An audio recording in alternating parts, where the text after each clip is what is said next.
नमस्कार। आज हम एक ऐसे सामाजिक मुद्दे के बात करने वाले हैं जो आधुनिक भारत में आज भी बहुत गहराई तक अपनी जड़ें जमाए हुए है। अमर उजाला के एक विश्लेषण के आधार पर हम ये समझने की कोशिश करेंगे कि आज़ादी के 7 दशकों के बाद भी हमारे समाज पर जाति की ये पकड़ इतनी मजबूत क्यों है। तो चलिए इस पर और गौर करते हैं। देखिए, इस पूरे मसले की शुरुआत ही एक बड़े विरोधाभास से होती है। एक तरफ तो हमारा संविधान साफ साफ कहता है कि जाति के आधार पर किसी भी तरह का भेदभाव नहीं किया जा सकता, लेकिन दूसरी तरफ सरकारी हकीकत क्या है? कोई भी सरकारी नौकरी का फॉर्म हो या कोई और आधिकारिक प्रक्रिया, वहां जाति बताना जरूरी है। तो ये कैसी पहेलियां हैं ना? और हमारी आज की चर्चा इसी विरोधाभास पर टिकी है। आज़ादी के 7 दशक बीत गए, हम तकनीकी तौर पर इतना आगे बढ़ गए, लेकिन फिर भी ये जाति व्यवस्था एक बहुत बड़ी चुनौती बनकर हमारे सामने खड़ी है। ये हमारे समाज की जड़ों में बहुत गहरे तक समाई हुई है। और ये मुद्दा आज भी कितना जरूरी है, इसका अंदाजा इसी बात से लगता है कि हाल ही में हमारे उपराष्ट्रपति ने भी जाति आधारित भेदभाव को खत्म करने की बात कही।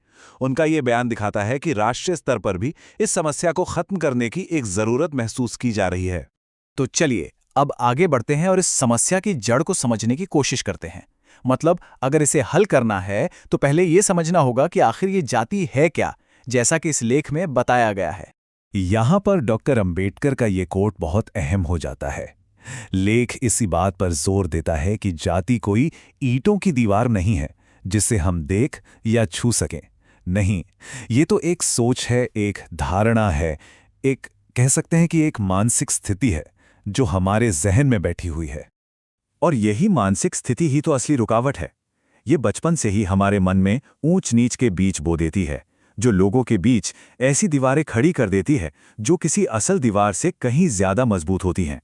तो अब सवाल ये उठता है कि इस व्यवस्था का, इस सोच का हमारे देश पर, हमारे समाज पर असल में क्या असर पड़ रहा है? ये हमारे विकास को कितना नुकसान पहुंचा रही है? अब जरा इस आंकड़े पर नजर डालिए, 6743। ये भारत में कुल जातियों की संख्या है। और सुनिए, इसमें तो उपजातियां शामिल भी नहीं हैं। सोचिए ये सिस्टम कितना बड़ा और कितना पुराना है, लगभग 3500 साल पुराना। तो लेख में जो बड़े नकारात्मक असर बताए गए हैं वो ये हैं। ये समाज में कड़वाहट और फूट डालती है, देश के विकास में एक बहुत बड़ी रुकावट है, हमारी राजनीतिक एकता को कमजोर करती है और इसका फायदा राजनेता उठाते हैं, जिससे समाज में टकराव और बढ़ता है। कुल मिलाकर ये एक मजबूत और एकजुट समाज बनने ही नहीं देती। तो क्या इसका कोई हल है? चलिए अब इस विश्लेषण में दिए गए कुछ समाधानों पर नजर डालते हैं कि इस चक्र को तोड़ा कैसे जा सकता है। लेख में कुछ बहुत ठोस कदम सुझाए गए हैं। पहला है अंतरजातीय विवाह को बढ़ावा देना, क्योंकि इससे जाति व्यवस्था की जड़ें कमजोर होंगी। दूसरा, जो लोग अपनी जाति से बाहर शादी करें उन्हें सरकारी नौकरियों में प्राथमिकता देकर प्रोत्साहित करना। और तीसरा, और शायद सबसे जरूरी, राजनीतिक इच्छा शक्ति। नेताओं को जाति आधारित राजनीति से दूरी बनानी होगी। तो अंत में लेख एक ज्यादा एकजुट समाज बनाने के लिए एक बड़े आह्वान के साथ अपनी बात खत्म करता है, एक नए नजरिए की बात करता है। लेख में एक बहुत अच्छी उपमा दी गई है। कहा गया है कि जातिवाद भारतीय समाज में ऐसे घुल मिल गया है जैसे दूध में पानी। आप उसे आसानी से अलग नहीं कर सकते। ये दिखाता है कि ये समस्या कितनी गहरी है। इसे सुलझाना मुश्किल जरूर है, लेकिन नामुमकिन नहीं। इसलिए एक नए राष्ट्रीय नैरेटिव की जरूरत पर जोर दिया गया है।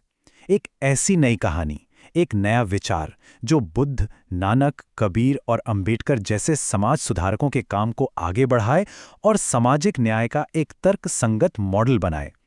हमें पुरानी धारणाओं को पीछे छोड़ना होगा। और अंत में ये एक सवाल हम सबके लिए है जिस पे सोचना जरूरी है। एक बराबरी वाला, जाति मुक्त समाज बनाने के लिए क्या हमें लड़ने झगड़ने से ज्यादा बैठकर ईमानदारी से सोचने, समझने और बातचीत करने की जरूरत है?